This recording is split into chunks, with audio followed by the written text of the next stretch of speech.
Okay, so thank you, everybody. Dear colleagues, distinguished guests, ladies and gentlemen. Good morning, good afternoon, or good evening, depending on where you are. And thank you all for joining us from different parts of the world for this highly anticipated webinar on the opportunities and challenges of using mobile phone data for official statistics. I'm delighted to welcome you on behalf of the Regional Hub for Big Data and Data Science and also all our other partners. Today, we are gathering here to delve into a topic that is not only timely, but also pivotal for the future of statistics and its application in policy making and development. We know that our world is increasingly interconnected, with mobile phone becoming ubiquitous across the globe. And this proliferation offers a unique opportunity for us to harness large volumes of data to advance official statistics.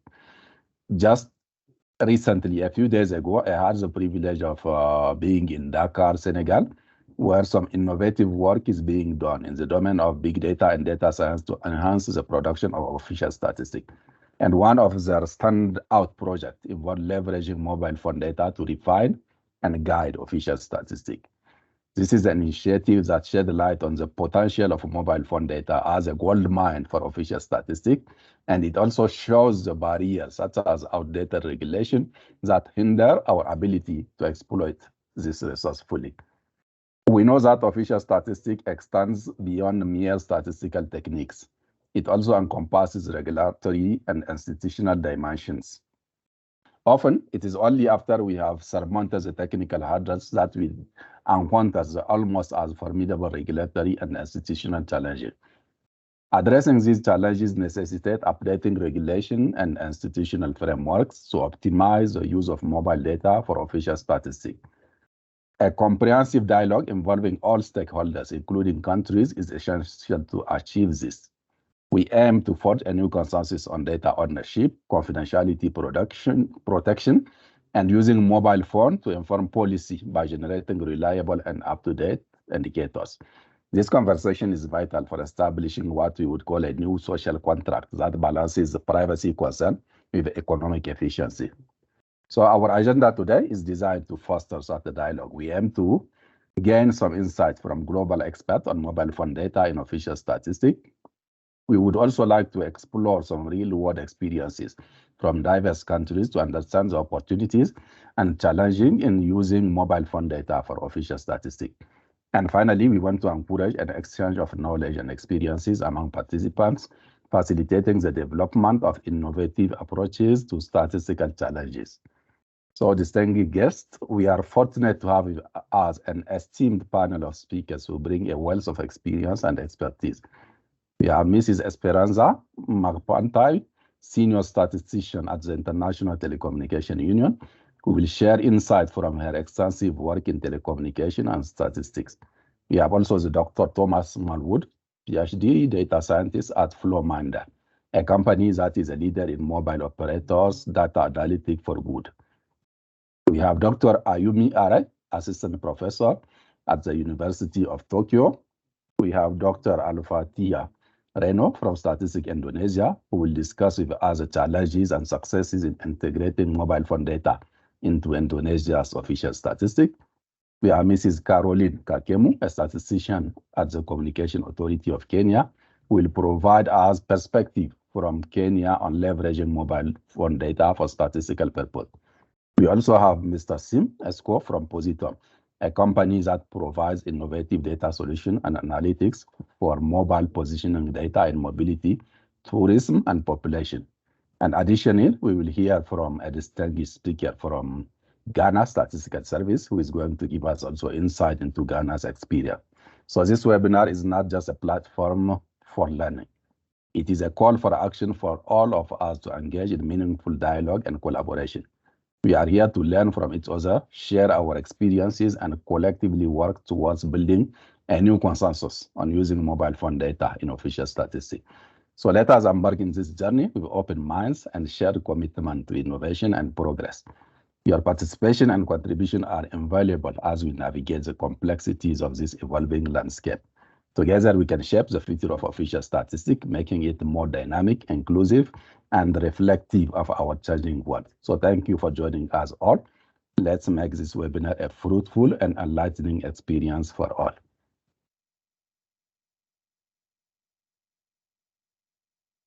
Thank you.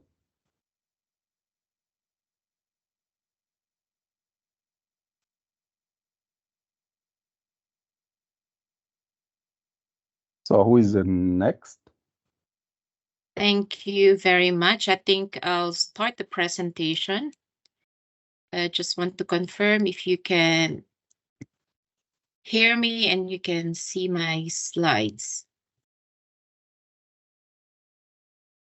Yes, we can see. Okay, now it is full screen.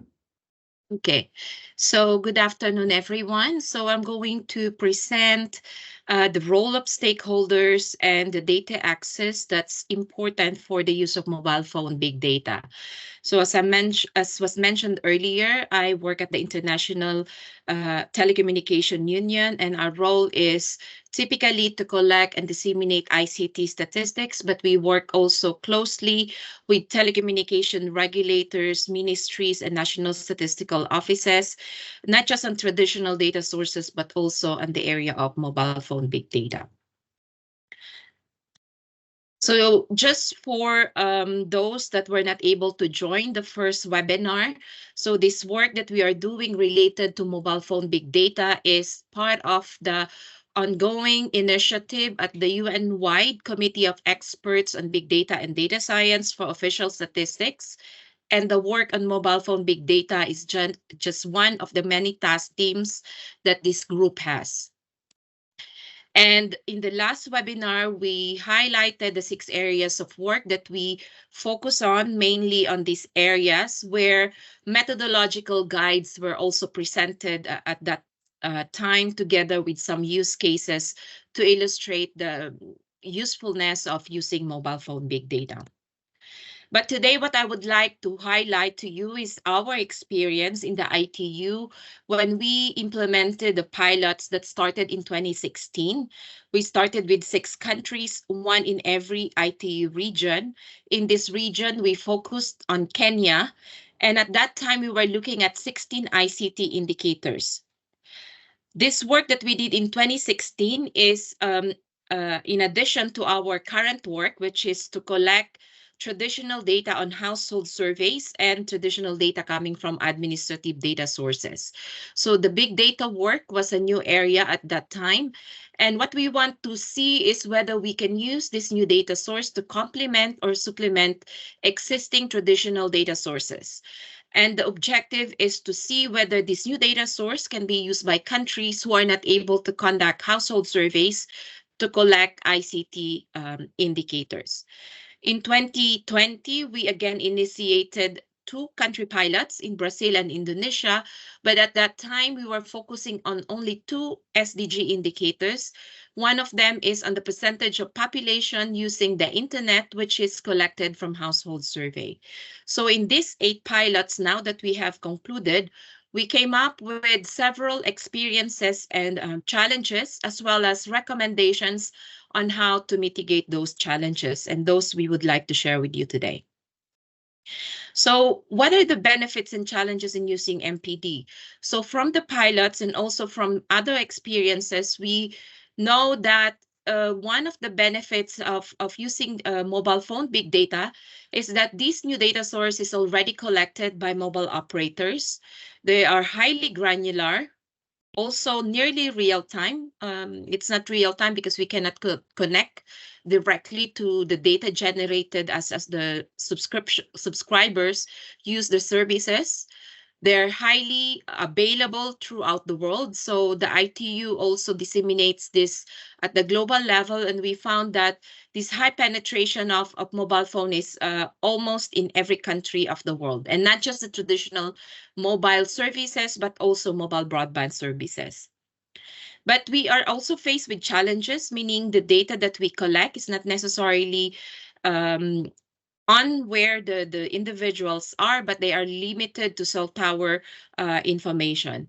The representativeness of mobile phone subscription is also again, some question there, because in some areas and in some parts of the population, they are not yet using mobile phone. One subscription can also be used and shared by several individuals, while one individual can also have multiple subscriptions. So that is one of the challenge, or these are some of the challenges that are faced by using this data. But at the same time, at the implementation level, so this is when a country or an organization is wanting to use data on mobile phone, data access is one of the main challenge. It's very difficult to get this data from mobile network operators. There are several reasons, and they vary from one country to another. This is also a large data set that requires a suitable infrastructure to host the data that are coming from mobile network operators. And this will depend, of course, on the data access agreements that a country has with their mobile operators. Skills is also one of the issues in the past. This is less and less of an issue with the presence of new tools, as well as more and more national statistical offices or experts that are working on this area. So the requirements for MPD project, it's always important that there's a sponsor organization that outlines the objective of the project. There has to be access, of course, to the MPD. There has to be data scientists that will work on them, tools that are necessary, as well as hardware, like what I mentioned earlier, that will host the data. But what I want to point out is the critical role that each national stakeholder needs to play in working on this new data set, as well as the different data access methods that could be used or employed in countries. So these are the agencies that we work in our pilots, and what we want to emphasize is that each one of them has a role to play, and it's important that in the initiation of this project, that all the stakeholders sit around the table and discuss what to do and the processes that needs to be looked at. So one of the important organization is the Ministry of ICT, or the Telecom Ministry, or other line ministries that are interested to use this new data source. Their mandate, of course, is to produce the analysis that is critical for the official services that they're offering for the population, as well as to get more insights that are needed for policy making purposes. The telecom regulator is very important in this because they ensure the protection of user rights and citizen privacy, as well as the negotiation of data that are coming from mobile network operators. So in almost all countries, mobile network operators has an obligation to report the data or to provide the data to the telecom regulator. And this again, if they work with the regulator will be also able to get new insights from the new data source on mobile phone big data. The National Statistics Office, being the focal point of all the statistics collected and disseminated in the country, should be involved in this because they have the expertise and the skills to collect, process, and analyze the data. They're also as I said, the main place where all these official statistics should be located in the country. And these new methods of producing official statistics could be beneficial for them, not just in one area, but across many areas of statistics where mobile phone big data could be used. The MNOs, the mobile network operators and service providers, being the custodian of this data, is very important. And I would say they are probably, if you don't have good relationship with mobile network operators, using this data will be an impossible task for the NSO and for the other ministries. They also have the capacity, the technical and human resources to process and store this data, because this is part of their operation, and they know how to analyze and manipulate this data. The benefits for them, they can learn also from this experience, because they can learn new business model that is important for them to open up new business opportunities, not just on official statistics, but other business opportunities for their market or for their company. Data Protection Agency, I don't know in the region how many has implemented a data protection authority, whether there's any data protection law that is in place, but they are very important to safeguard and ensure privacy of the data that will be shared by mobile network operators. And of course, if the National Statistics Office or the ministry that are working on this data are still experimenting on this new data source, consultants or other experts that are capable and have the necessary skills and technical resources, they're very important to have them to start the project. So there are 3 data access options. So in our pilots, basically there are several scenarios.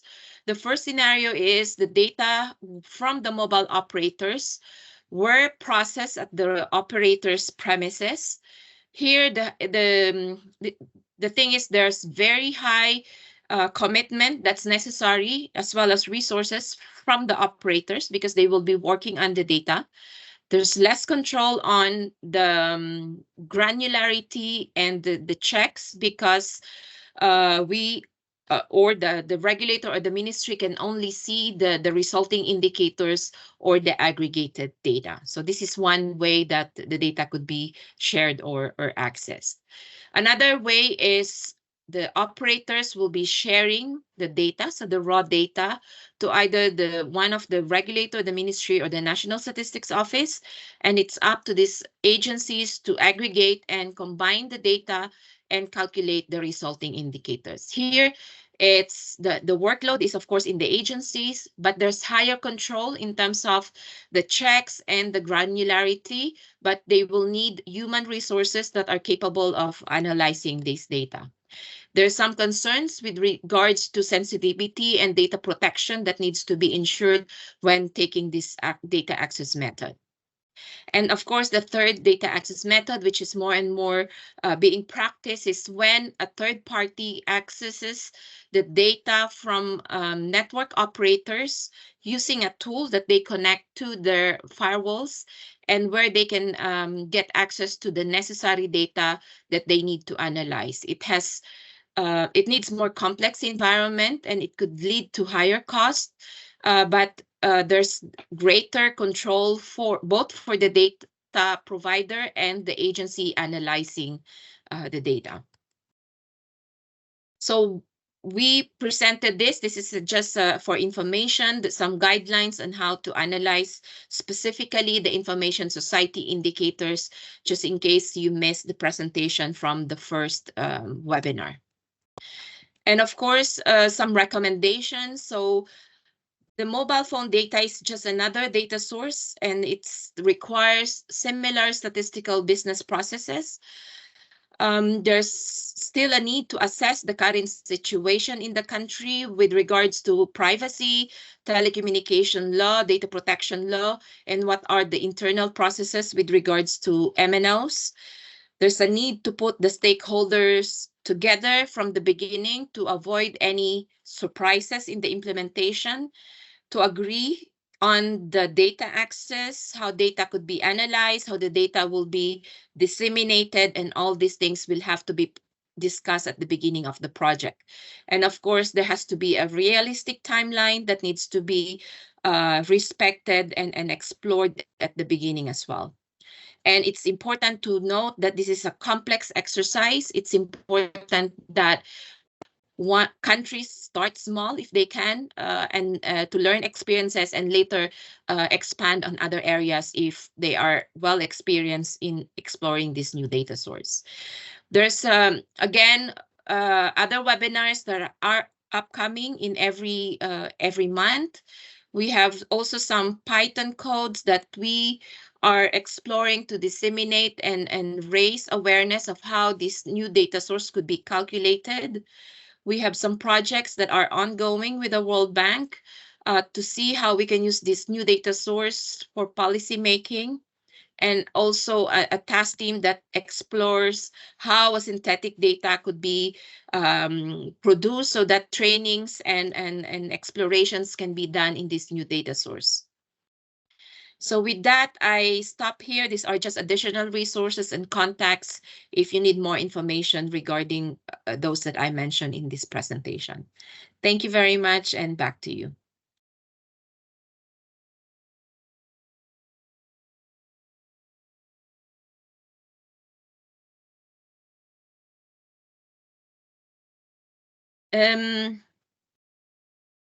Yeah, I think Thomas is next.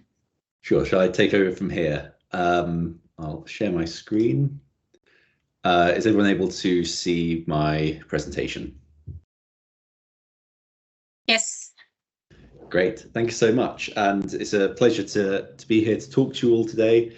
I'm going to be talking a bit more about the benefits, challenges, and opportunities of CGR data, which Esperanza has already introduced. So I'll mostly be focusing on some of the challenges, but we'll touch briefly on the benefits, and I'll highlight some of the opportunities that we've worked on at FlowMinder. But just to start, a little bit of background about FlowMinder. We're a non-profit organisation based in Sweden, with many of us working in the UK. And we've worked on mobile phone data projects in a number of countries worldwide, but our primary countries of operation at the moment are Ghana, the Democratic Republic of the Congo, and Haiti. These are the countries where we currently have active pipelines and active projects at the moment. And our overall mission is to enable decision makers to access the data they need to transform the lives of vulnerable people at scale. As Esperanza has already talked about, an important part of this is always collaboration between different organizations and different stakeholders, whether that's MNOs, the government end users, regulators, international organizations. And we feel that our partnership with Ghana Statistical Service, who we'll be hearing from later in this session, is a really strong example of what these partnerships can look like. And I'm happy to talk a bit more about what that partnership looks like later if there are some more questions. So looking a bit more at what the benefits and limitations of CGR data are. Just a quick definition of what we're talking about when we talk about CGR data. So this is a form of metadata, which is a record of telecommunications transactions, so calls, text messages, mobile data sessions, and these are routinely stored by mobile network operators for operational reasons, primarily billing purposes. But from the perspective of understanding human mobility and population distributions, it has three key features. We have a subscriber ID, which is often pseudonymized, a timestamp for the network event, and the ID of the cell tower that the event was routed through. We've already heard a bit about the benefits, but just to recap some of them, this data is automatically generated. The datasets contain millions of data or billions of data points for millions of people, covering a large geographic scale, such as countrywide or nationwide, and also long time scales. And this is produced in near real time as well, allowing for up-to-date data insights. But it does have its limitations as well. So recapping some of the ones that Esperanza has already introduced, one of them is the spatial resolution of the data. When we look at CGR data, what we're seeing is not the location of the subscriber using the mobile device. What we're seeing is the location of the tower that the call or other network event has been routed through, which is often the nearest cell tower, but may not necessarily be. And depending on the area and the density of cell towers in the area, the nearest cell tower could be 500 meters away in an urban setting where there's a large number of cell towers, but in more rural areas, it could be up to 8 kilometers away. So spatial resolution of the data is always a challenge that needs to be considered. And we need to remember that what we're capturing is not the location of the subscriber, but the location of the cell tower which routed the network event. Because we're also relying on network events, we only observe the subscribers when they're actively using their phone for billable network events. So if a person is not using their phone certain days or certain times of the day, we don't observe their movements at those times. So here we can see an example of a subscriber who uses their phone at least on a daily basis, and we're able to understand their daily movements, versus someone who often does not use their phone, and therefore we only get a partial picture of their mobility. It's also important when thinking about this to consider how we're going to ensure the privacy of subscribers as well. And whenever we're working with mobile phone data, we should make sure that we're never permitting the identification of individual subscribers, and that the personal privacy of subscribers is being protected at all times. This includes applying key principles such as GDPR compliance from the perspective of Flowminder as a European-based organisation. And we also enforce other expectations on ourselves, such as transparency and peer review, including publishing detailed and open methods descriptions and publishing our work in academic journals for peer review. Part of how we protect the individual privacy of subscribers is through the aggregation and anonymization of the data. So here we've got a schematic which helps us explain how this works in practice, going from subscriber behavior on the left, where we can see the movements of individuals within an area and the locations of network events. When we look at this in the form of pseudonymized CGR data, however, what we only are able to observe is the network events and the cell tower that they were routed through, which gives us this middle picture here, the pseudonymized CGR data. So what we end up with is we do miss subscribers who perhaps don't have a network event while within this area, or who travel through the area but don't have mobile network events. And then what we do is we then aggregate that further. So here we have an aggregate called subscriber presence, which tells us only the number of unique subscribers who were observed in the area. And this allows us to protect the individual privacy of subscribers while also drawing mobility insights.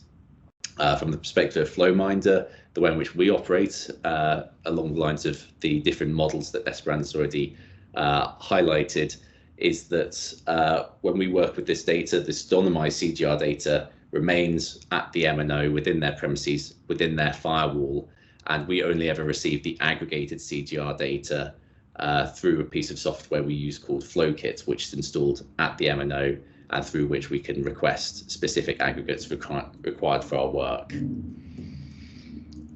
The final challenge I want to highlight, and the one I want to talk most about, however, is the representativeness of CGR data. MNO subscribers are not a random sample of the population, and they cannot be assumed to be. So it's important to consider how this impacts our understanding of human mobility when analysing CGR data. So here we can see that when we're looking at CGR data, what we're able to actually observe is active subscribers of a participating MNO, an MNO who's taking part, who's sharing their data. And within the population, there's several layers of filtering, which takes us from the total population down to these active subscribers.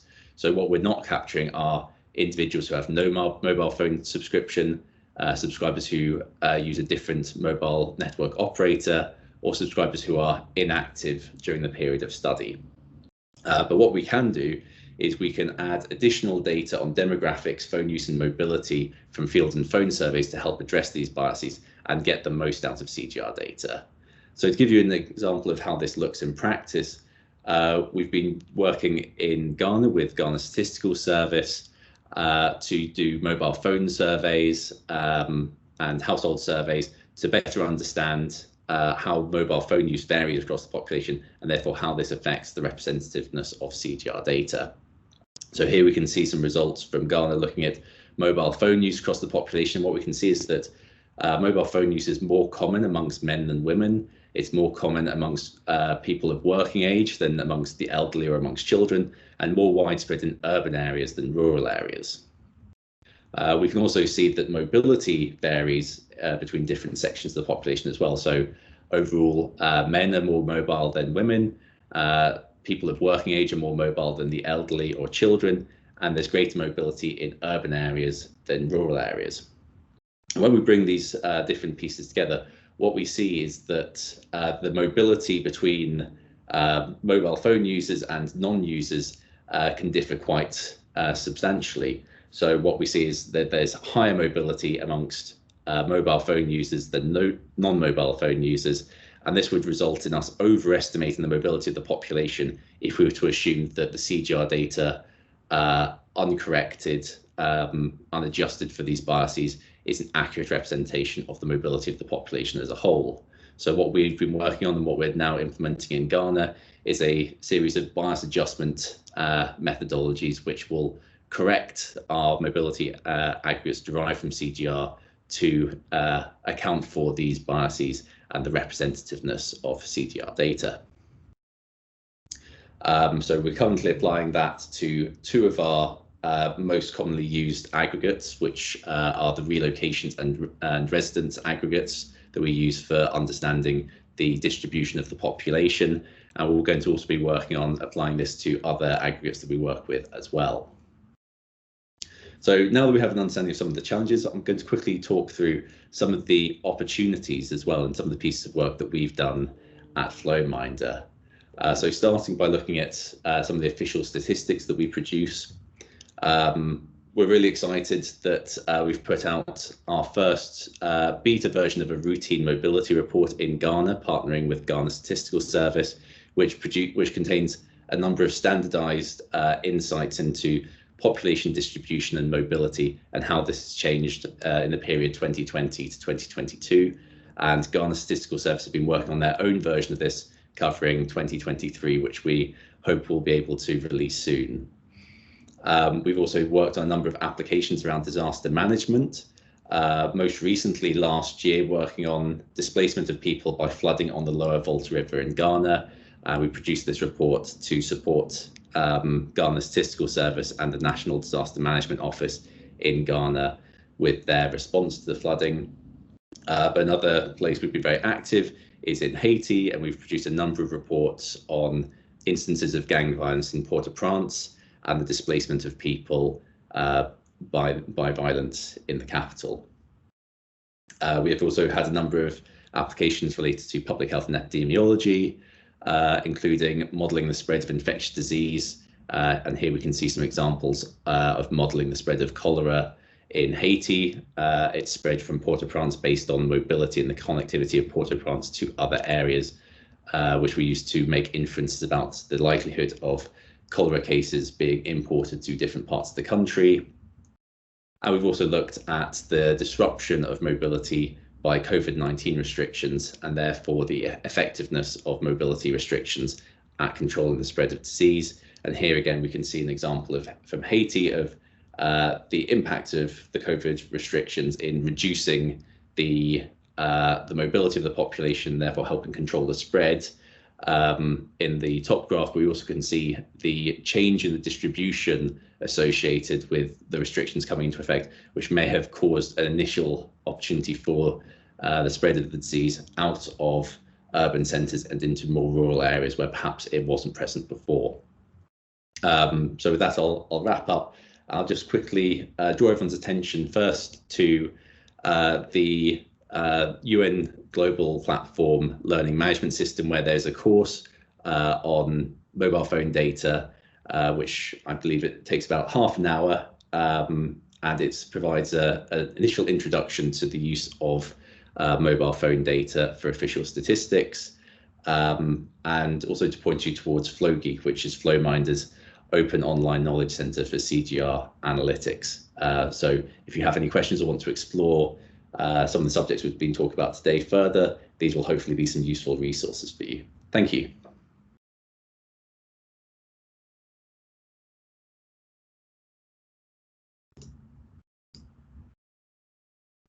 And I think, Sim, you're taking over next, so please. I will. Thank you, Thomas. Great presentation as always.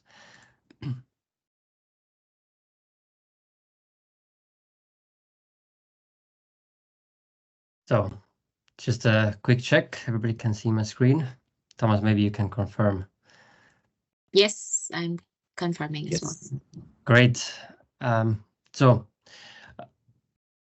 Leading, from the presentations previously, I'm gonna talk about mostly the benefits, and perhaps how to turn challenges into benefits, or how to turn challenges into something that manageable. And I'll first start with again why I'm speaking. So I'm CMSCO from Positium. Positium is a company that is quite like Flowmeter, dedicated to help cover the world with mobile data-based statistics for the good of society. And there are very few companies that are solely focused on that. Positium and Flowmeter are such entities. And that's why we can say that the amount of projects that can be done and has been done with mobile data is immense.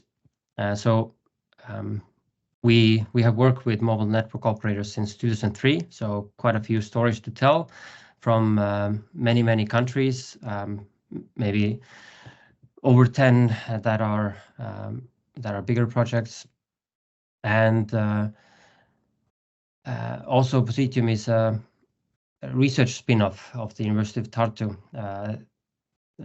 Same as with Flowmeter, these research tie-ins, they benefit every year, still continue to benefit us.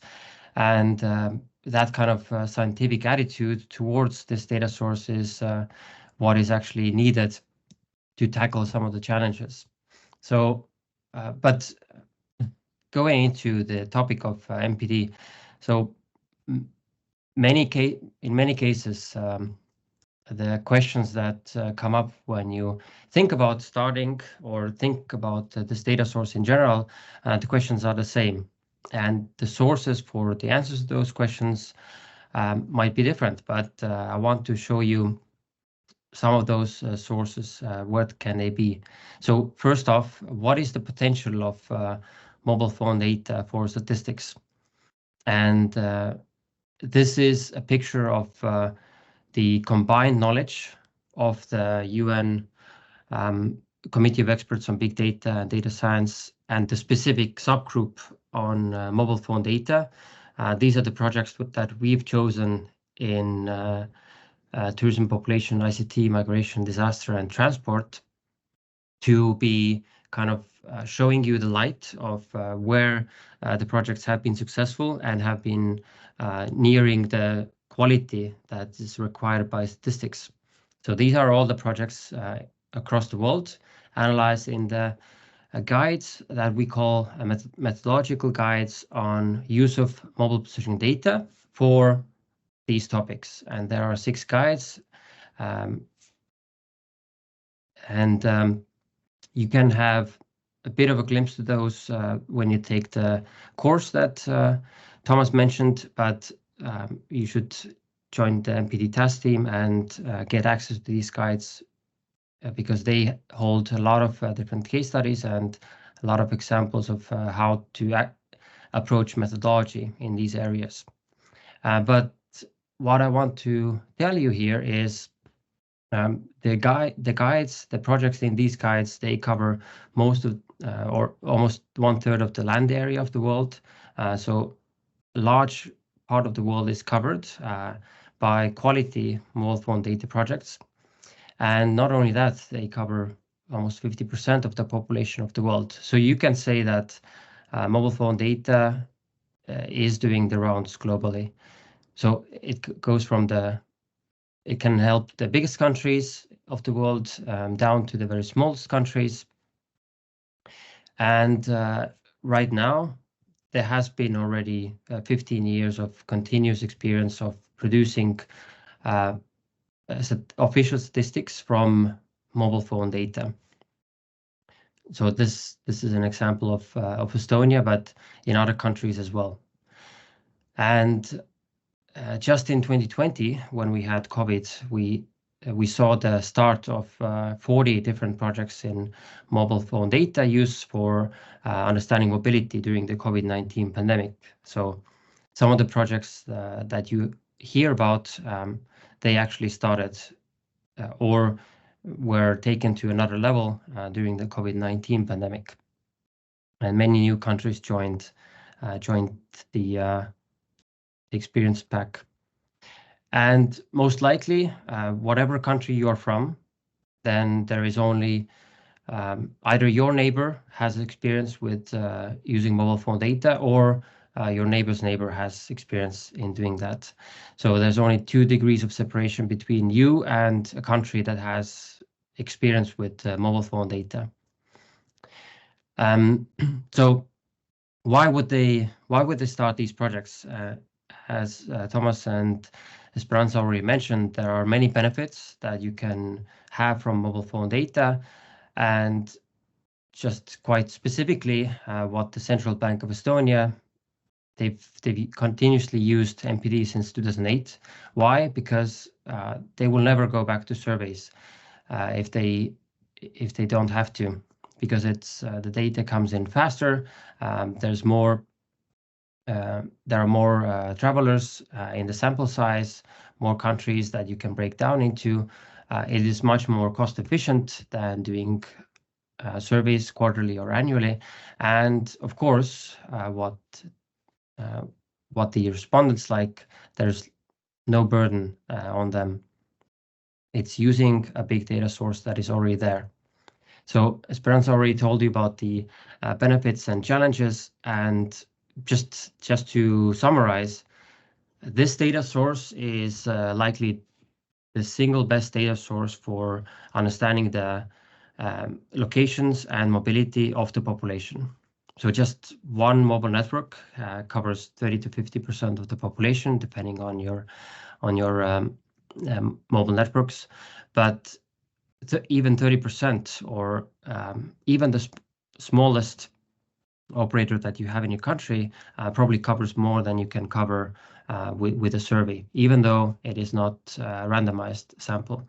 And the data is, it's called big data for a reason. It is very granular, even in cases like least developed countries, or countries where you don't have extensive 4G or 5G networks. Even call detail records can produce very, very granular results, and much more granular than anything else can provide for you. But the challenges are, yes, they are there to manage. You don't, Thomas and Esperanza already mentioned these, but I want to say that why the projects have been successful so far is that these are challenges that have been managed through collaboration, through research, and through iteration of methodology. And it's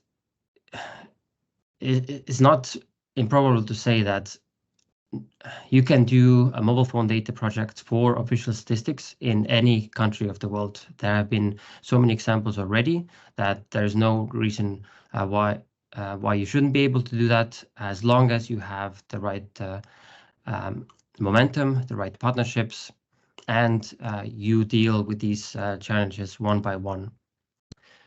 So I want to leave you off with some components of the implementation of an MPD project. What things you need to think through in order to manage these challenges. One is development of methodology. So understanding the concept and definitions and limitations, and how these actually can relate to the statistical methodology that you have already ongoing, and then apply it to big data. So you can create some theoretical scenarios, ideal data use cases, but then you go into real data, and perhaps things will change. You have to come up with other methodology to cover some of those missing aspects that you have from data, and you will probably not know all of this until you have the real data at hand.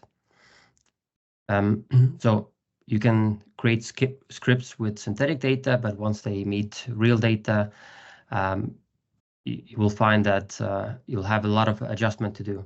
Even Positium and FlowMinder, we work in a lot of countries of the world, but methodological adjustment always needs to take place whenever we go into a new country, because all of the existing 15 years of experience, it allows you to find the gaps in the data and create the methodologies to overcome those gaps.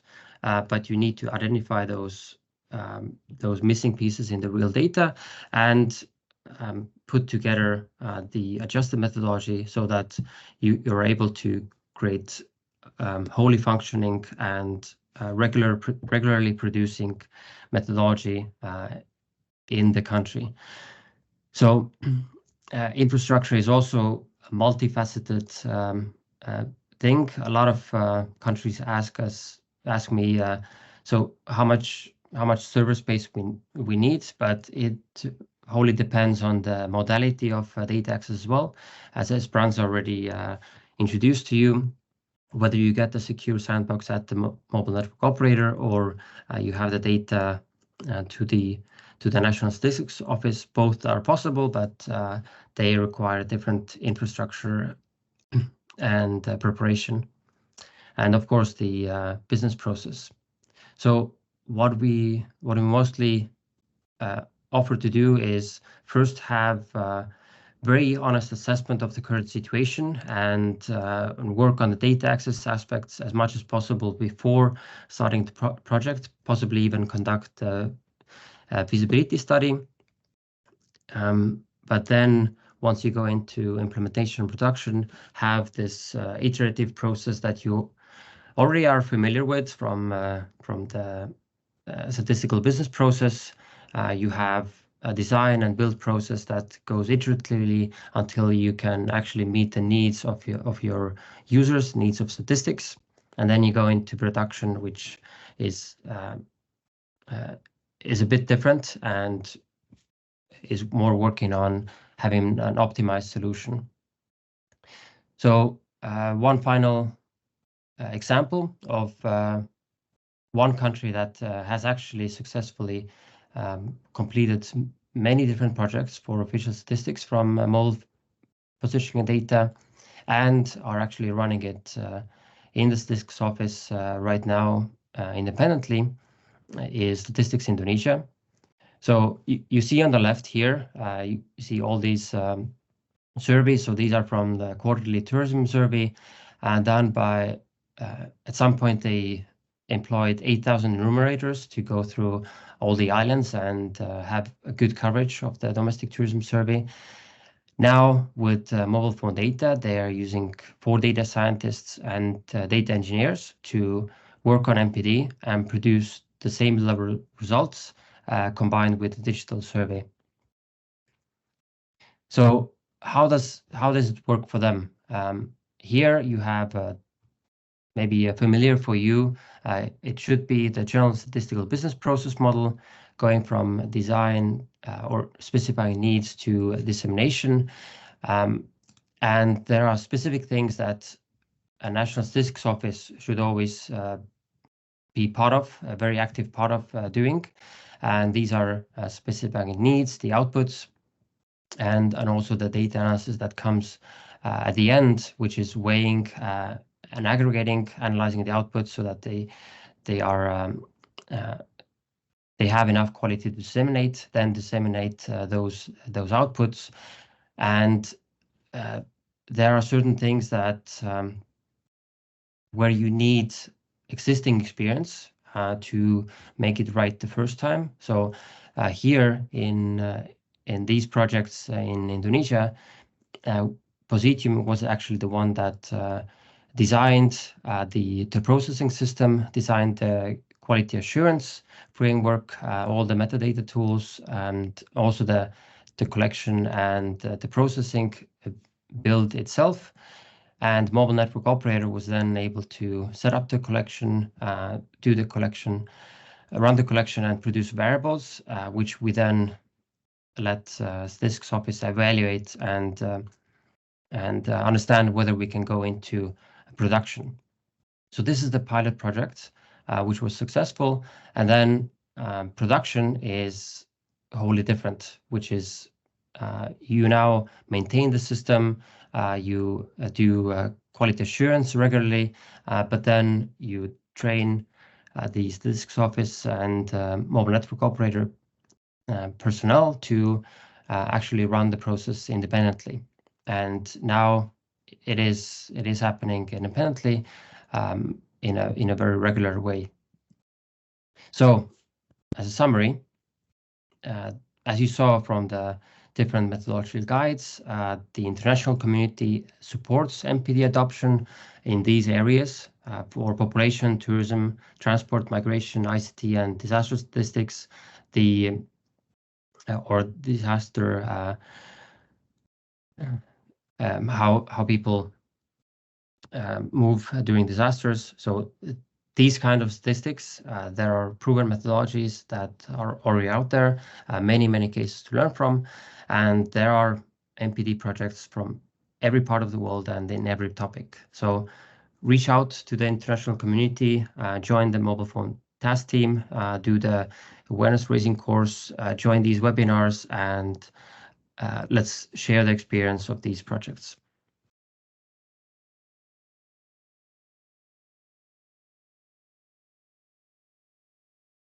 Thank you. Thank you, Sim. I think it will be good if we continue with Ayumi, given the 10 minutes that we have delay now. So Ayumi, and then later we'll take all the questions at the end. And then in the meantime, if you have questions, please put them in the chat and we'll try to answer them. Ayumi?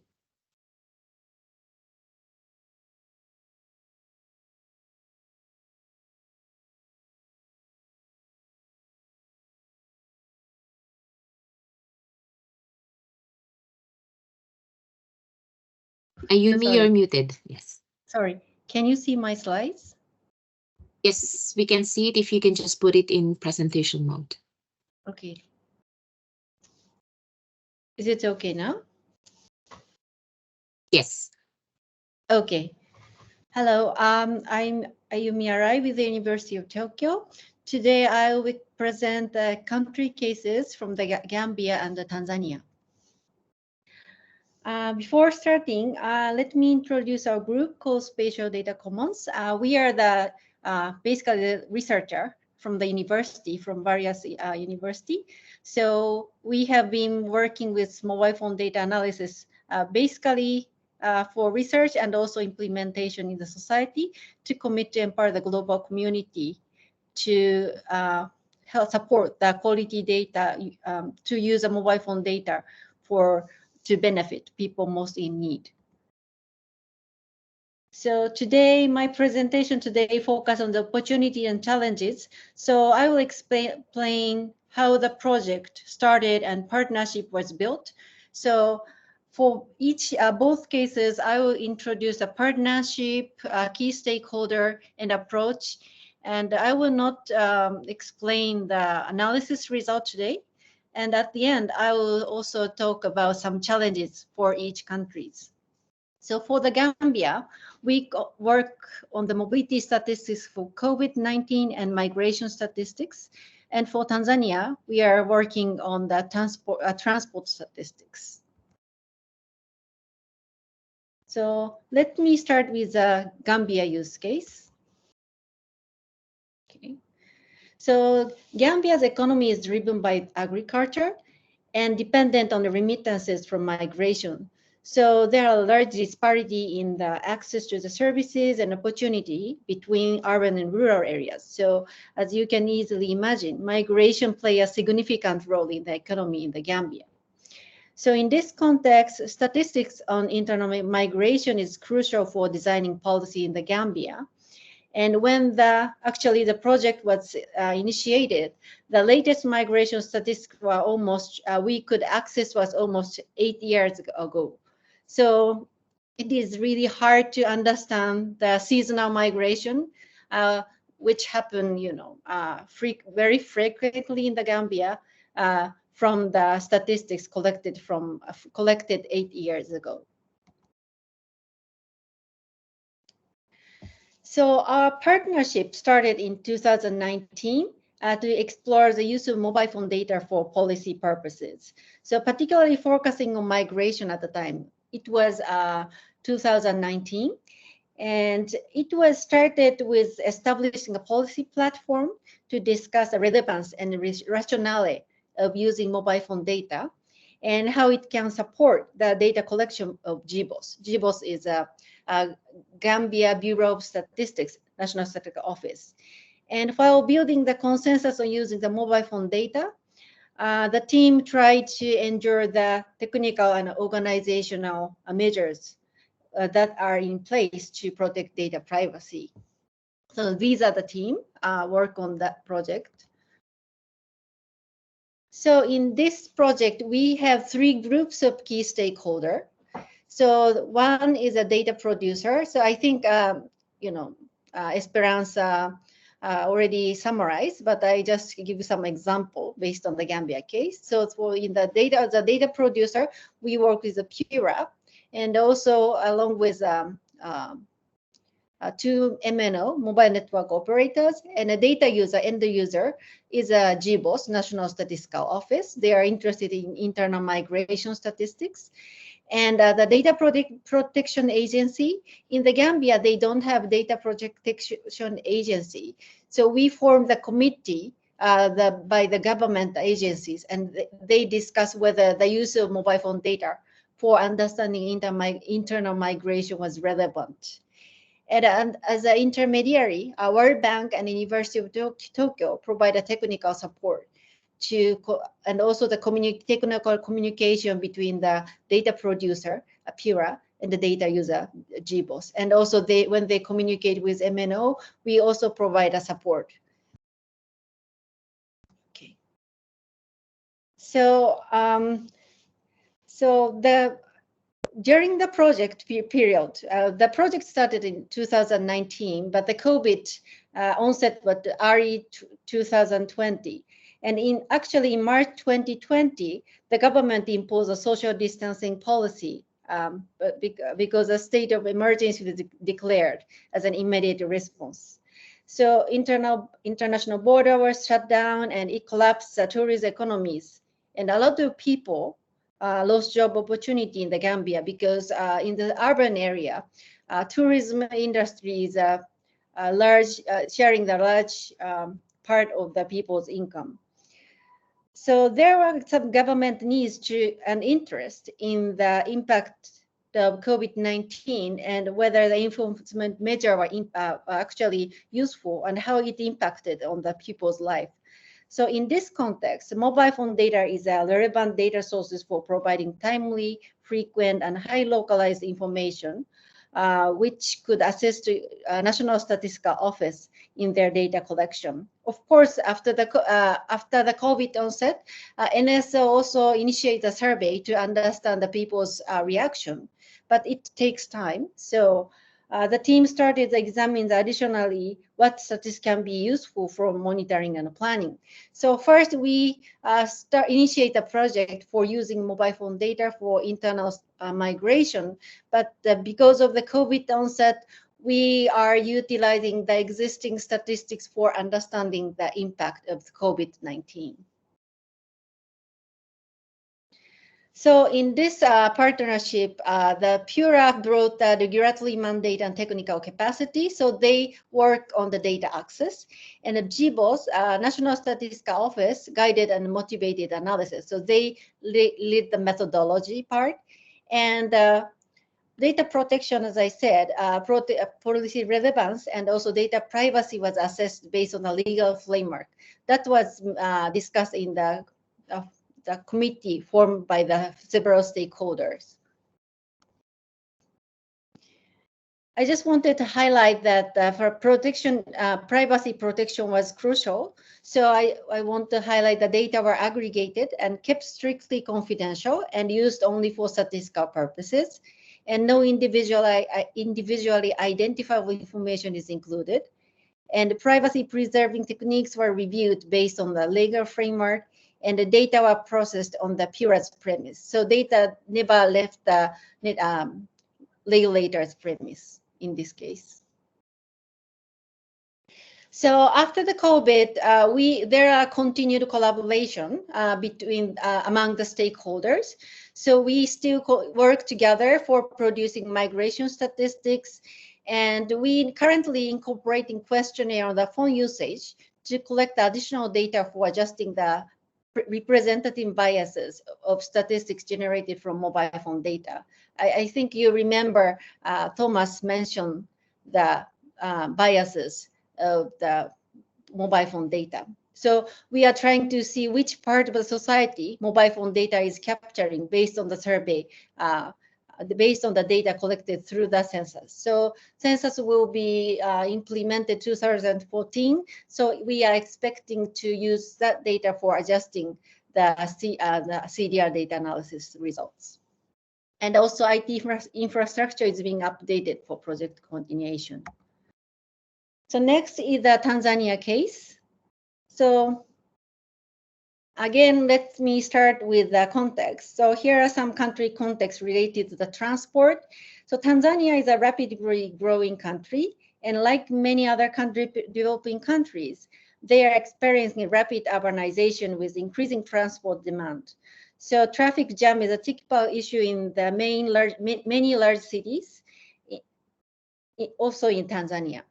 So it is expected that half of the national population will live in major and secondary cities by 2030, and their population growth rate is 5.6% annually, with a high demand in transport services for commuting. And in terms of Dar es Salaam, this is the economic capital. 70% of people are lacking good infrastructure according to JICA. So currently, BRT, Bus Rapid Transit System, is being developed, and they have in total 6 phases, and only one route is completed in 2016. And the other, to my knowledge, Tanzania is one of 3 countries in Africa that have the BRT system in operation. And the other 2 are South Africa and Nigeria. So in Tanzania, development of BRT system is ongoing. And along with BRT system, new services are also to be installed soon, such as smart cards with automated ticketing gate, free feeder transport services, and Wi-Fi services within the bus.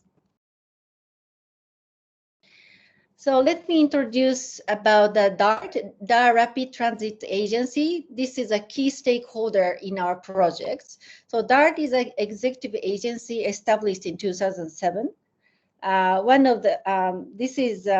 They are responsible not only for developing BRT system, but also planning and monitoring feeder transport, as BRT cover only main trunk road. So people need the additional transport mean after they are getting off the bus.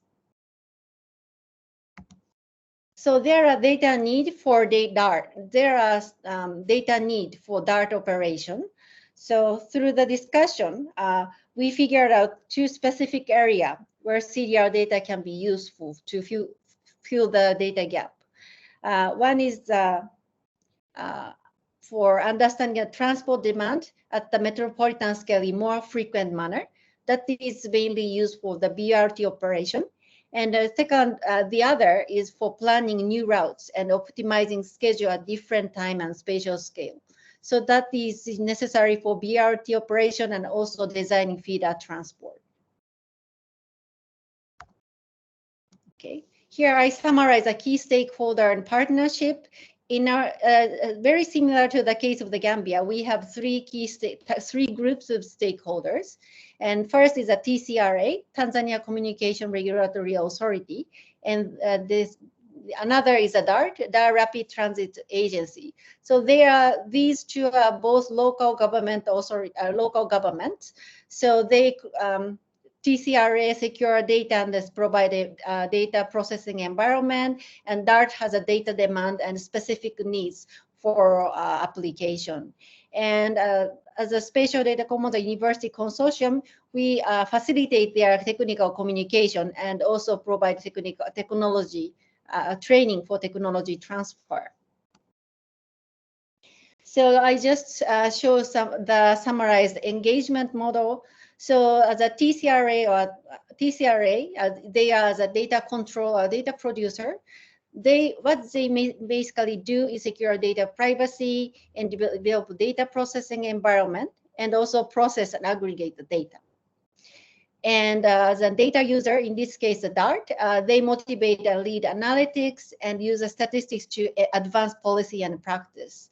As an intermediary, we share the knowledge and technology and provide tools for data process and analysis. I think this is what FlowMinder and also Position are doing in other projects. And so the approach in the Tanzania is quite similar in the case of the Gambia. So data access, TCRA brought a regulatory mandate and technical capacity. And in terms of analysis method, that guides and motivates analytics based on their need.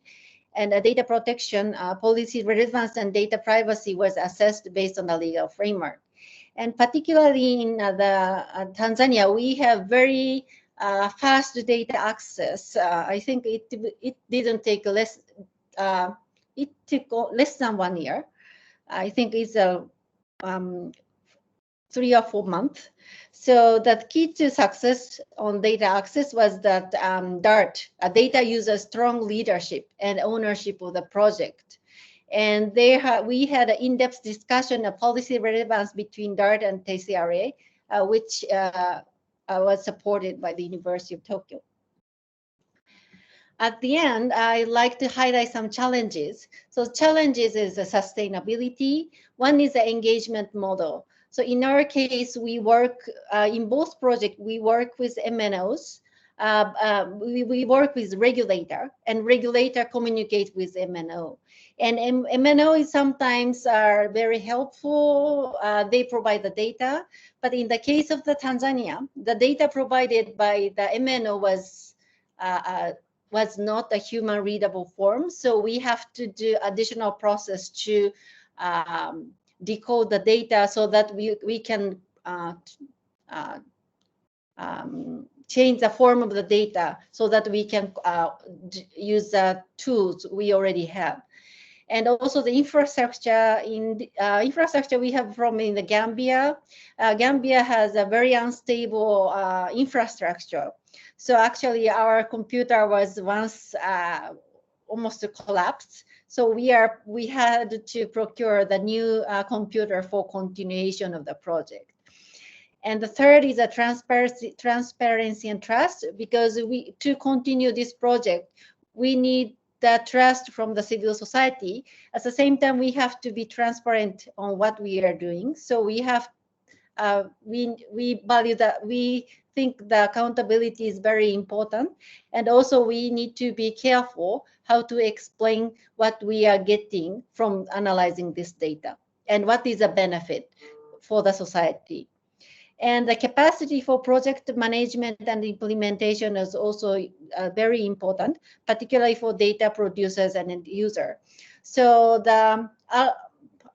from our end, final goal is that, maybe the data producers and end user will not need us always, but we can be just a partner or partner.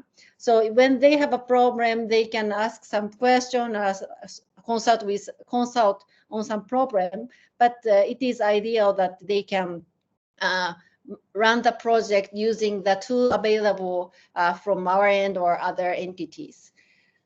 Okay, so this is the end of my presentation, and thank you very much for listening. Thank you, Ayumi. I think our next speaker is Caroline Kakimo from the Communications Authority of Kenya.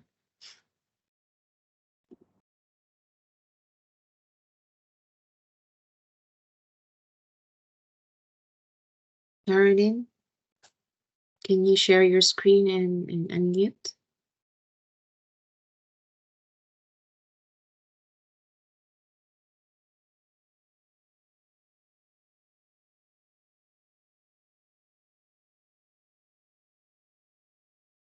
Caroline, can you hear us? Otherwise, if we have David Bessa from Ghana Statistical Service, if you would like to present first, and then we'll come back to Caroline.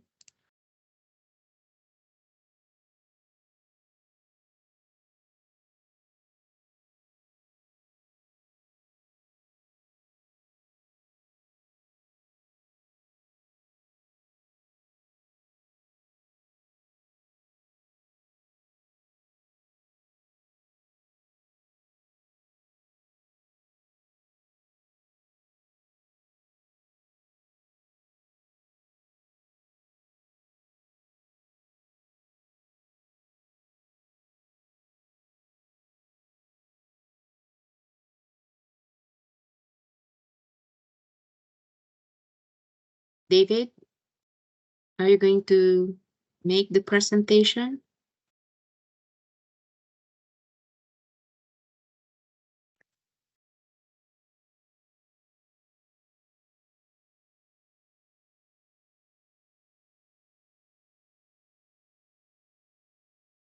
Yeah, we can see you, but we cannot hear you.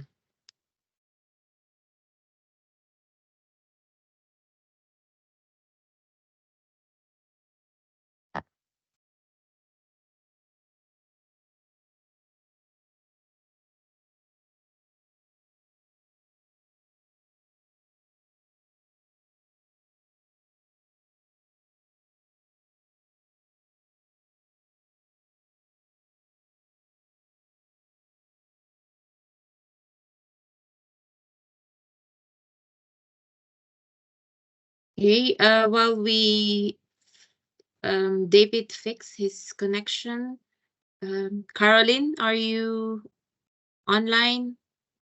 Can you unmute and share your presentation? Hi, Esperanza. Good morning, good afternoon. Good afternoon.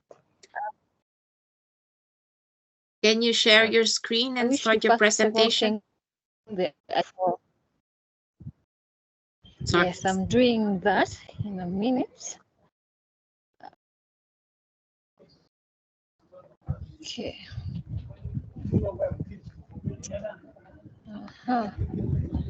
Just give me a minute.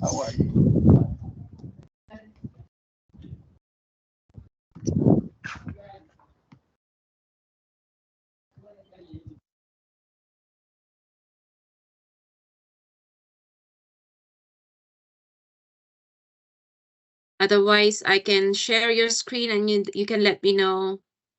Esperanza, maybe someone else can proceed. I have a challenge. Maybe someone else can proceed. I'm having a bit of a challenge, but I'm trying to sort it. Yes. Yes, I can also share your the presentation, and then you can just let me know when you want me to move to the slide, to the next slide.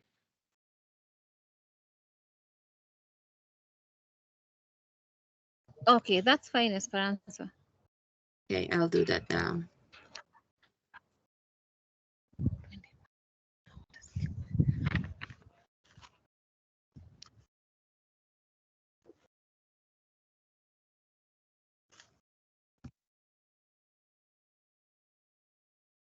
Can you see my screen? We saw it for a second. I can't see. Not yet.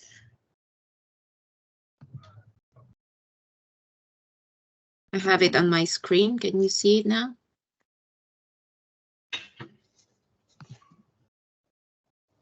Not yet. I'll try again.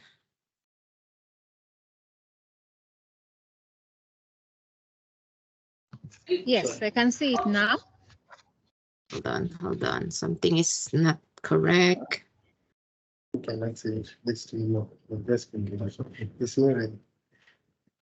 Hello, Mag. So I can proceed?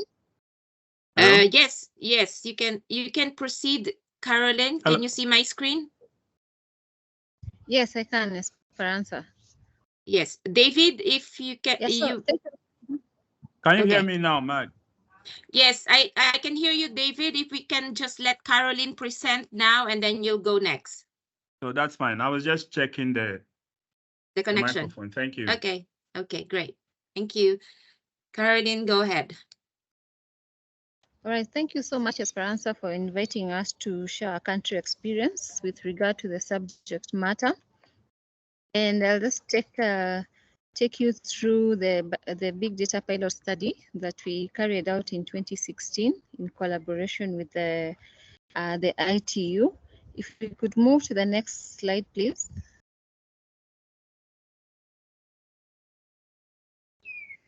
Esperanza, next slide. Okay. I think you have to give a bit of time. Now I'm on the next slide. Can you see it? No. I'm not sure that the other members can see it, but I can't. I'm just still on the first page.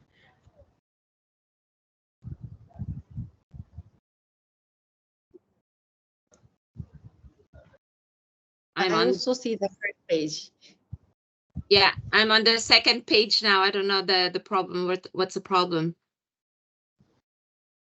No, we see Can the other members opening confirm slides. they can see the second page?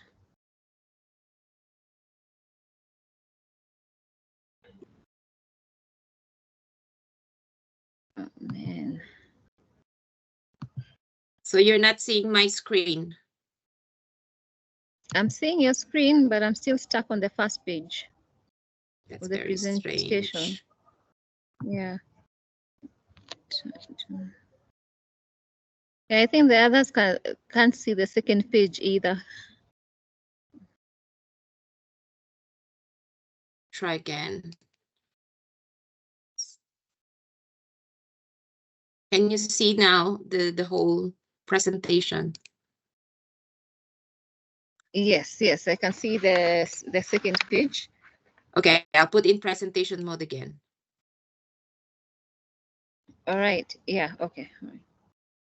So basically, I'll just give a background on what the pilot study was, and mainly our focus was to, collect certain indicators on mobile phone data and to be able to derive some insight on usage patterns and be able to determine whether we can be able to use this data to complement official statistics. And the key objective was also to be able to see how this information can be used to be able to enhance certain big data indicators that had already been identified by the ITU, and also to be able to improve on the methodologies that had been set up as at then. So Esperanza, if we could move to the next page.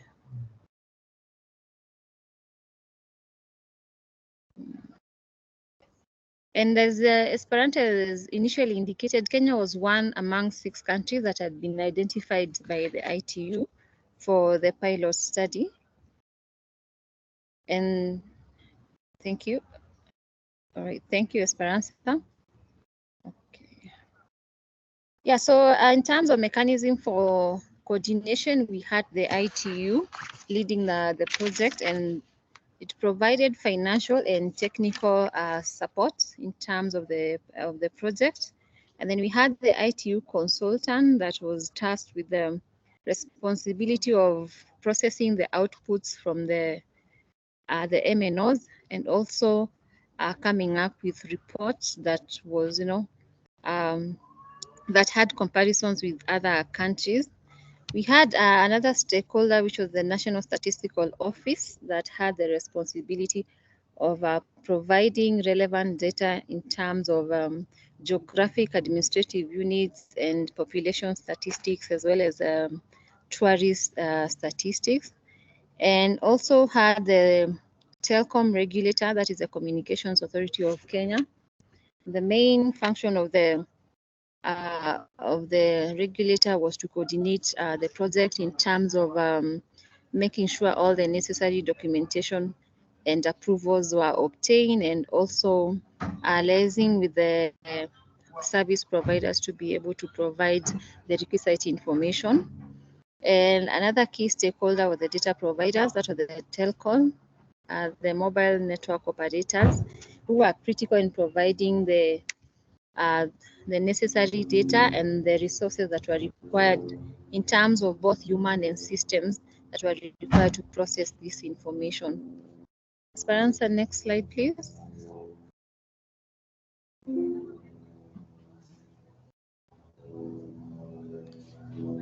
Next slide, please. Yes, we could move to, yes, slide number 5. I've already touched on slide number 3, which highlights the responsibilities of the various stakeholders who are involved in the project.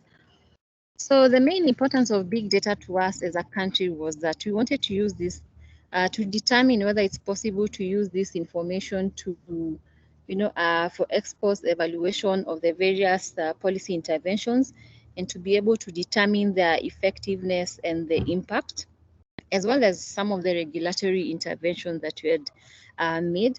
It was also our feeling that this information will come in handy in terms of providing real-time measurement, and especially in times of disasters, to be able to identify the location of affected population. And it was also our opinion that this information will be crucial in terms of future prediction and planning, especially in the area of health, disaster management, agriculture, and education.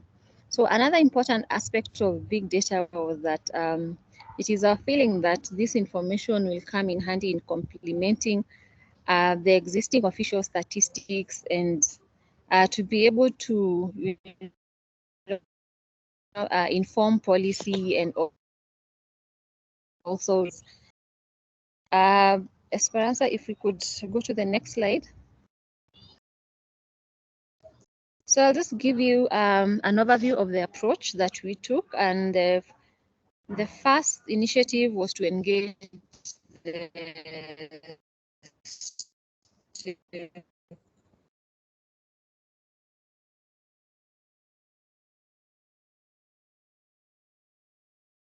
to be able to get buy-in from the various stakeholders, and especially the mobile network operators.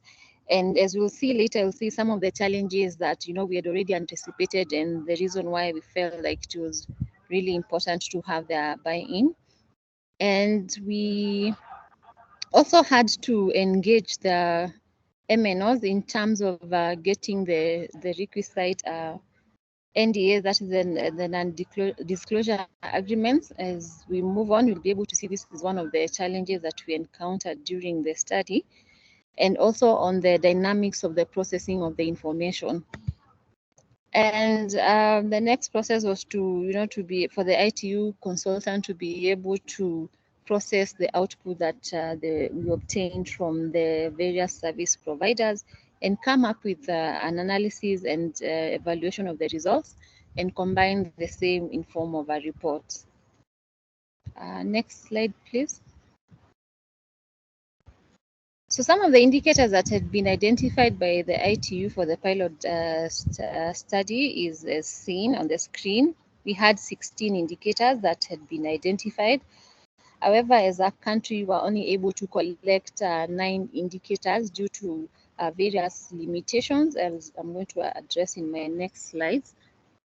Next slide, please.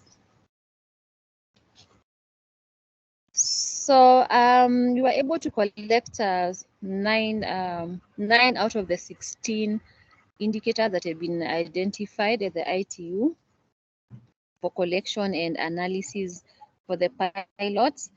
And just to mention that it was a bit easier for us to obtain information from the mobile network operators as compared to the fixed network internet service providers.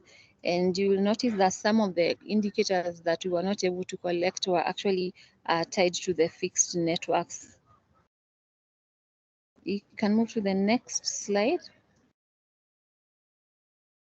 Yes, so as I earlier indicated, we encountered some challenges, and the first challenge was the issue of system limitations. Initially, the idea was to have this information being processed by the regulator. However, we did not have the necessary systems, we did not have the necessary human resources and skills to be able to process this information.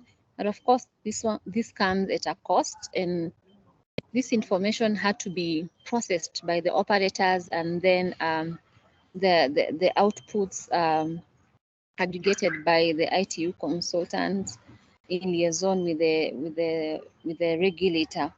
And so the issue of cost in terms of system upgrades and, having to have additional human resources for processing, that's a challenge that was encountered by both the regulator and the mobile network operators. And then another key challenge was the issue of data protection. As at the time of the survey, that was in 2016, we did not have a data protection law as a country. However, this is an issue that we've since been able to resolve. We had our Data Protection Act enacted in 2019, but as at the time of the study, it was not in place, so we were not even able to make the reports from this pilot public. Then another issue was the issue of the data volume. Of course, the time given for the project vis-a-vis the resources allocated, it wasn't adequate to be able to, analyze the 16 indicators as earlier anticipated. Also, the issues with the data structure in terms of the way the operators store the information, we were not able to get in certain formats, and that came across as one of the main challenges of the pilot. Then I'd already mentioned the issues of the NDAs, and this, of course, is in relation to the data privacy frameworks of the various operators. So the ITU was actually required to sign NDAs with the service provider. However, this was not the case with the regulator, but because the information was being processed by the ITU consultant, then of course this called for signing of NDAs between the operators and the ITU consultant. So these are some of the key challenges that were identified during the pilot, and we have been able to resolve some of them, as you're going to see in my next slide. Next slide, please, Esperanza. Yeah, so one of the issues that we've been able to resolve since the pilot was, the enactment of the data protection law, as that now we have one in place, and it is expected that this will address some of the privacy issues that emerged during the 2016 pilot. And going forward, the issues of data protection will not be an hindrance to any similar projects. Then, as I earlier indicated, also the issue of capacity from both ends, the side of the regulator and the service providers, in terms of the necessary skills to process this kind of information. So this is one of the areas that the regulator has really invested heavily on, in making sure we have the necessary skills to be able to process this information. So there's been a lot of capacity building, both within the regulator and also within the industry. And I believe we're actually working with the ITU in terms of the ITU and other entities in terms of capacity building for this kind of skills. So currently we have discussions in the area of storage, processing, and the resources that are required, because this is one of the key challenges as a regulator we encountered. And for sure, I must admit, this is a costly affair.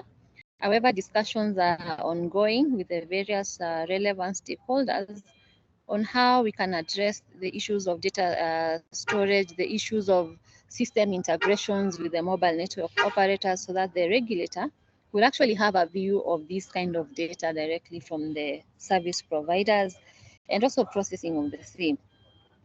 So the plan is to, once we have a way forward on item 3 on processing and storage, then we'll be able to undertake to update the 2016 study and be able to get a view of how much change has been since 2016 in terms of the mobile phone data indicator that we had collected as at then. So I think I'll submit, and in case you have any questions, I will be glad to take them. Thank you so much. Thank you, Caroline, for that presentation. So now we move to the last presentation, Mr. David Bessa from the Ghana Statistical Service. If you can share your screen, please. Thank you.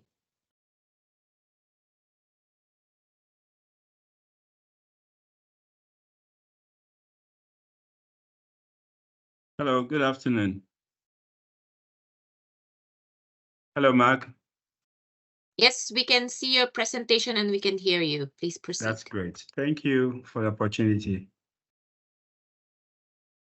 Yeah, so my name is David Maxwell Besson, and I'm a CDR data analyst with Ghana Statistical Service. So just like we've heard the other presenters, my presentation will be looking at the opportunities and challenges that we've encountered using mobile phone data for official statistics.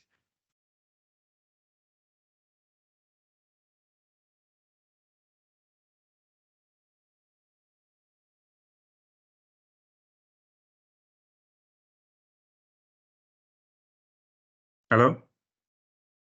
Please, can you see my screen? Yes, we can see it. You just have to put it in presentation mode. Yeah. Okay. So I want to situate the presentation in this context that in 2019, the new Statistical Act made provision for big data to be incorporated in the production of official statistics. But prior to that, somewhere in November 2018, we signed a Data for Good partnership project with Vodafone Ghana and Flowminder. And we're privileged to have Vodafone Foundation and Hewlett Foundation as our sponsors for this program. And so the project was to provide GSS with the capacity to be able to access and analyze CDR data as we incorporate it into the production of official statistics. And so with that, we had 8 staff of GSS trained to be able to provide analysis on CDR data. And so we had to be taken through Python programming and also be able to generate standard mobility reports from CDR data. And so knowing the sensitiveness of the mobile phone data, we had to preserve the privacy of subscribers and also ensure that the security of data processing is adhered to. So we developed codes to automate product creation. And so with that, we're able to come out with, as I mentioned earlier, a standard mobility report. But we have set up a steering committee to ensure that the data sharing agreement we signed where conditions in the agreement are adhered to. And so the steering committee is set up to ensure that we are working within those modalities.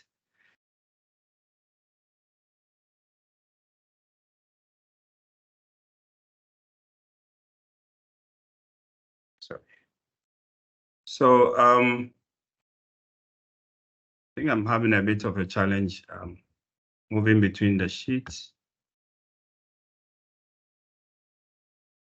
So knowing that there will be third party will be interested in the data, with the part of what the steering committee is supposed to do is to approve of data requests. And so we have developed a data request forms, and then the interested person will also have to submit the study outline and then also sign on to initial agreement and conditions binding the release of the data.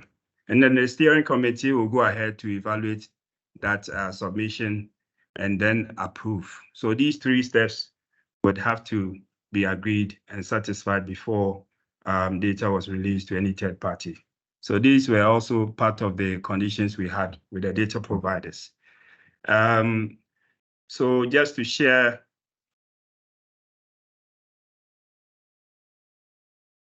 some of our opportunities we have. So moving into 2020 COVID pandemic era, because we have set in place, satisfied the legal agreement and then also establish data pipelines, that's the technical infrastructure in place. And when COVID hit Ghana, we were able to, within 4 days after the lockdown was implemented I think in March 16th, come out with a report. A report which was able to, provide insights about their travel behavior across the country, and also help to inform policy, the next steps that government needed to take. After this, we had, we had to showcase what we have. So we took advantage of,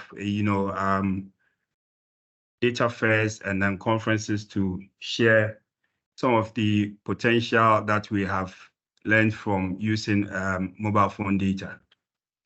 And also, these were some of the third parties who showed interest in using the mobile phone data, where we had to release the information data for World Bank, London School of Hygiene, and others who showed interest. And so the steering committee had to ensure that the condition for which they were asking this information were adhered to.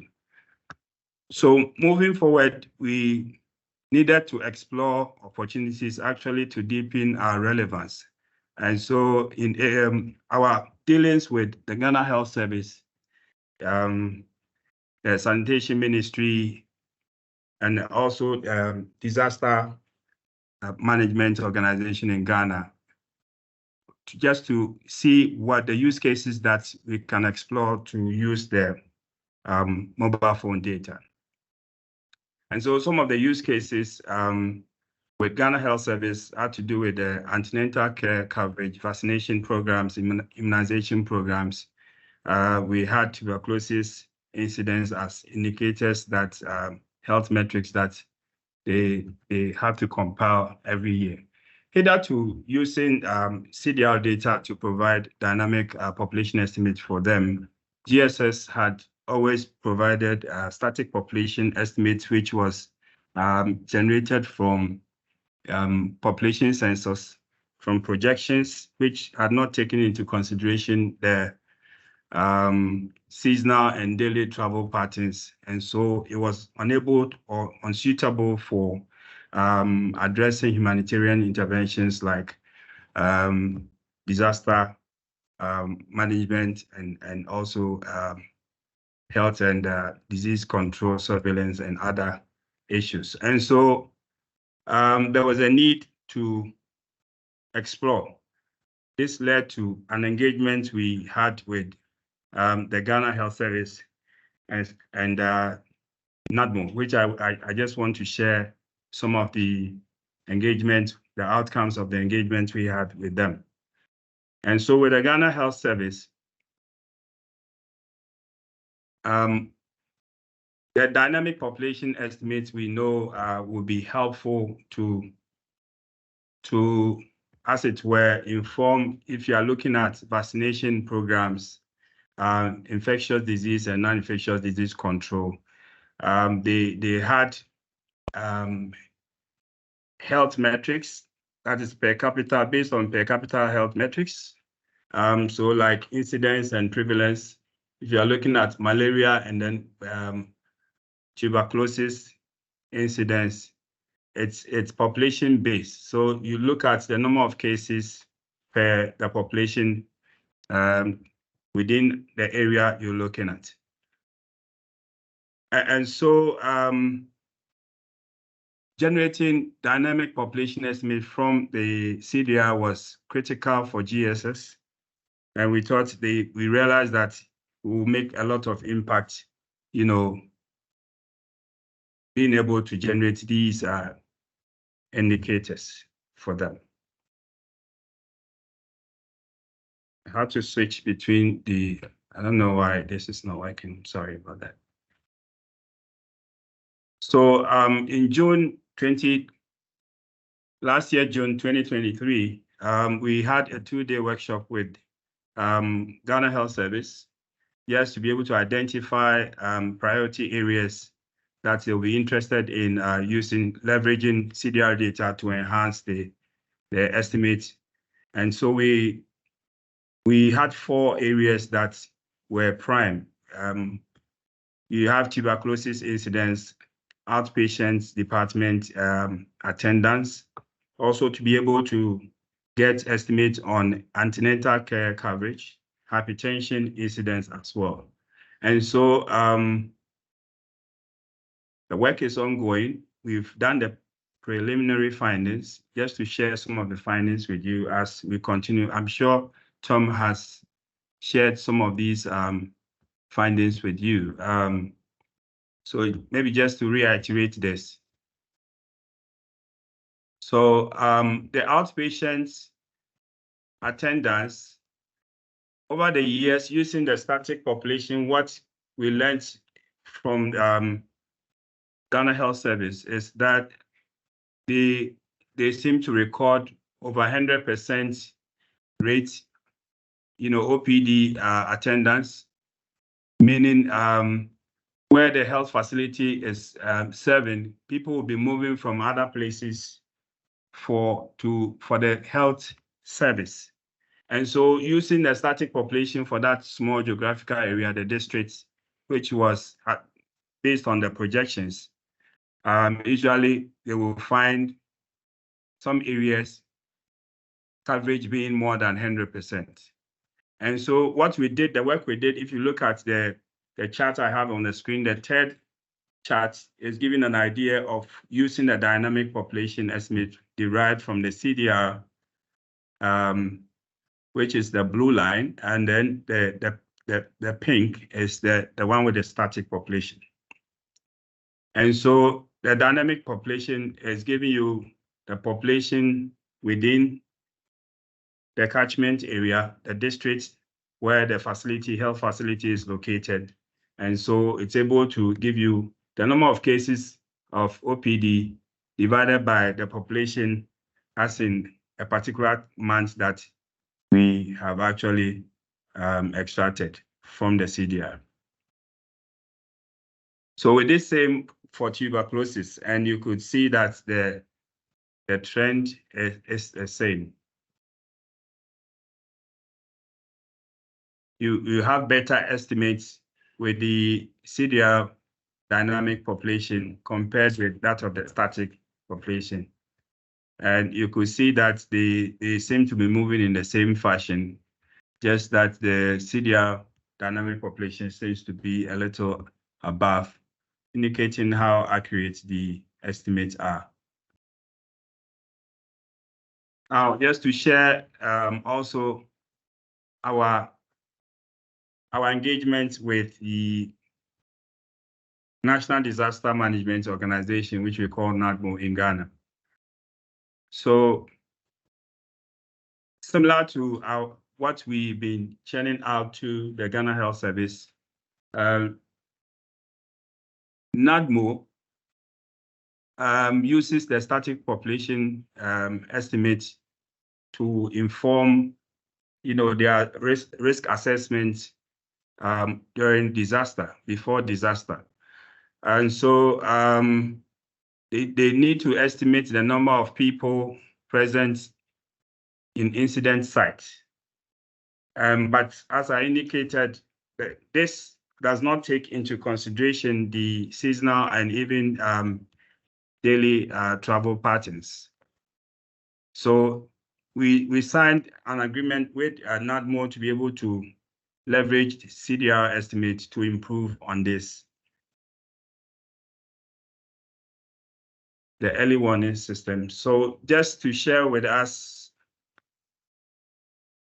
some of the work we've done with NADMO, which we'll be fine-tuning, finalizing very soon with them. So this is how we calculated the risk for hazard to support disaster preparedness in Ghana. So the project actually aims at supporting NADMO to assess how a daily movement of people in Ghana will be affected, during disaster. So this is important to identify the areas where the number of people is often greater than the number of residents, right? So then it will give an indication of where the influx is. where intervention should be driven to. And also to assess the time when at-risk areas experience increase in the number of people who might be exposed to a disaster. So a little more detail. So calculating the risk hazards, it is important to look at these different factors in order to be able to respond, have intervention to respond to the different needs. And so the factors, the likelihood of an area being affected by a given hazard before the disaster happens, you are looking at the hazard that is likely to occur, and also the number of people in an area who would be exposed to the hazard. And then social or socioeconomic vulnerability, you are looking at the facilities, people who are going to lose their jobs, the number of vulnerable groups. You are looking at the aged, the youth, the persons with disability who may be affected. So this is what you do, assessment you do in order to be able to know the preparedness that is needed if the disaster actually happens.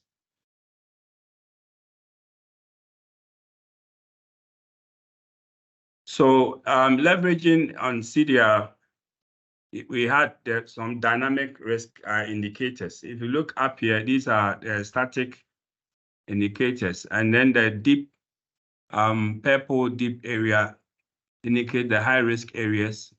You could see that with the static population estimates, you see the risk areas. We have some risk areas, alarming areas.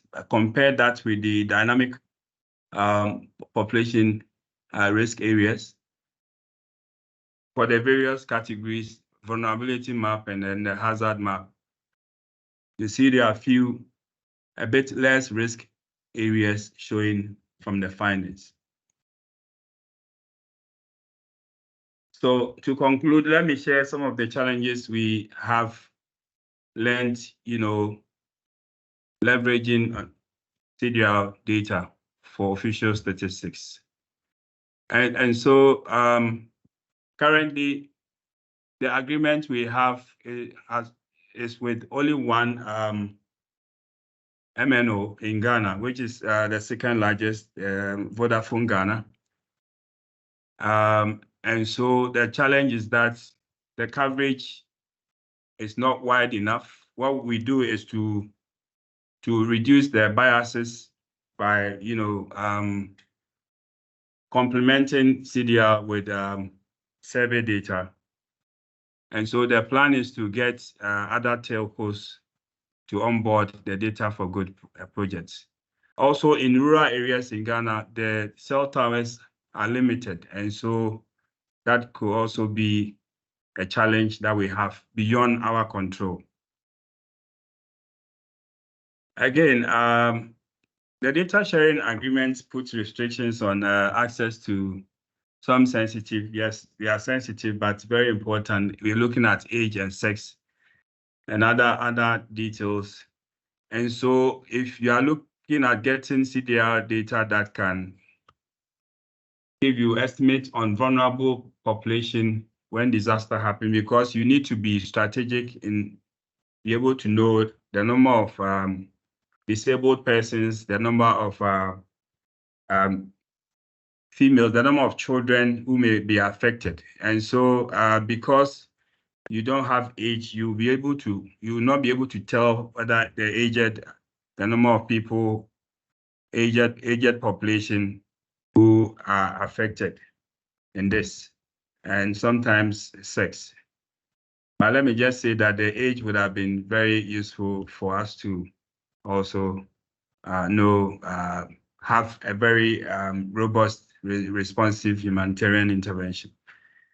But what is currently done is to, use survey information to complement this. But then we know that survey has its associated errors. And so it is likely to, as it were, deepen or widen the biases that will be associated with the CDR estimates. So I want to end here with my presentation. Thank you very much, Mag, if you can hear me. Yes, thank you, David. And thank you thank you to everybody who made the presentation. I'm taking the floor now to open it for questions. I can see one question already in the chat, which maybe David and Caroline, if you're still with us, answer. The question is, how do you create the buy-in from MNOs to provide the data needed to achieve this great objective? So I'll start with David and pass on to Caroline, and then maybe Sim and Thomas and Ayumi can also provide some answers. David, please. Thank you. So we were grateful, GSS was grateful to grab the opportunity when we were approached to extend a hand into this partnership. And so they had actually taken the initiative, to partner with the government organization. But again, your question is relevant to getting on board the other telcos on this project. The issue is that what you can do is to have more use cases, to justify with more use cases, presenting the advantages that the CDR has over the traditional sources of information, getting data, which is our surveys and our censuses. And so you realize that the advantage with the CDR is that, let me say that it is less expensive to use that if the agreement with the telco is that you are having it for free. And then if you are able to get information, it's a high frequency output. And then timeliness, if you are looking at getting data in real time. If you are having data from a survey, you are sure that you cannot be doing surveys every year or every month, but you can get information from the CDR to be able to get frequently churn out statistics that can speak to issues. I mean, the times that we are in, it's more challenging, getting the people are in need of data now. And so the traditional way of getting data through surveys, we need to take advantage of technology now and then embrace new methods and techniques to be able to get data that can speak to issues. So I believe that if you're able to convince them, and also anytime you have to present the information, they are mentioned, they are acknowledged in their contribution to the work. That is what they are getting from that. So I believe that will be able to help the MNOs to buy into this project. Thank you. Thank you, David. Caroline, do you have something to add to that? The experience in Kenya? Yes, Esperanza. And just to mention, in Kenya, the service providers, all service providers are actually obligated to provide, obligated by law and by their license conditions to share information with the regulator. However, then the challenge was sharing the information with a third party, which in this case was the ITU consultant. However, as part of our buy-in, we also tried to, highlight some of the benefits that they might derive from this kind of a project. And you realize this kind of data can be able also to determine, can be used to determine usage patterns which are tied to affordability. And so when it comes to having certain regulatory interventions, which of course some of the service providers in the long run benefit from, then those are some of the areas that we were able to, we were able to show them how they can benefit from this kind of data, and also in terms of being able to identify areas that have low usage and maybe operators don't find them economically viable. So there were options of possibilities of getting frequency waivers. So from a regulator perspective, there are many ways of enticing the MNOs, and especially when you're talking about waivers on certain fees or on certain requirements, then that encourages them to be on board. But generally, they are bound by law in Kenya to provide that information to the regulator. Thank you. Thank you, Caroline. So I think we have 2 points there that we should take with us. The importance of having multiple use cases to ensure that the cost associated with using traditional data sources is ensured, and second, the importance of implementing the regulatory obligations to oblige the operators to provide the data. Thomas, I can see you on the screen. Would you like to add to what was said already? Thanks. Yes, I'll add very quickly. I think from FlowMind's perspective, I think across the countries in which we're active, David's already mentioned that in Ghana, Vodafone Ghana took a lot of the sort of initial steps and provided a lot of impetus to the partnership. But in other places where FlowMind's active, what we find is that often what tends to bring MNOs to the table at first is a crisis situation. I think Haiti is a good example. Our work there started with the response to the 2010 earthquake.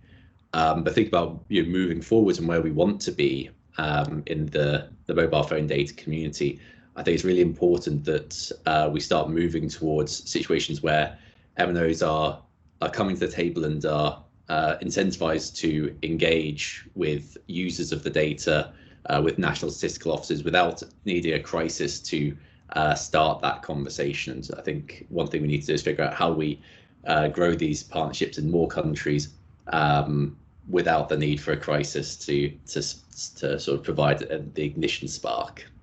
Exactly, and we would like to avoid that situation actually. But in any case, I think we have reached the hour. Thank you very much for the participation. Thank you to our colleagues in ECA and in the regional hub in Rwanda, our speakers, Sim, Tom, Ayumi, David, and Caroline. There are, I'm sure, a lot more questions, so I invite you to join the next webinars. I posted the dates there and the topics, and of course, I invite you to join the task team on mobile phone big data, where a lot of these issues are currently being discussed as a group, and we hope to see you in the next webinar. Jonas, do you want to say something? There's also a survey that was posted. Please try to complete those to get your views on certain topics that could be explored in the next webinars. If you want to join the task team, please send an email to either our colleagues who organize this webinar. Jonas, maybe if you can get the contacts and then communicate to me, and then I'll get in touch with you on how to proceed. Sure, I will do that. Thank you, Speranza. Thank you. Thank you so much. Okay, have a nice time. Thank you. Thank you so much. Thank you. Goodbye. Thank you. Bye, Mike. Thank you. Bye.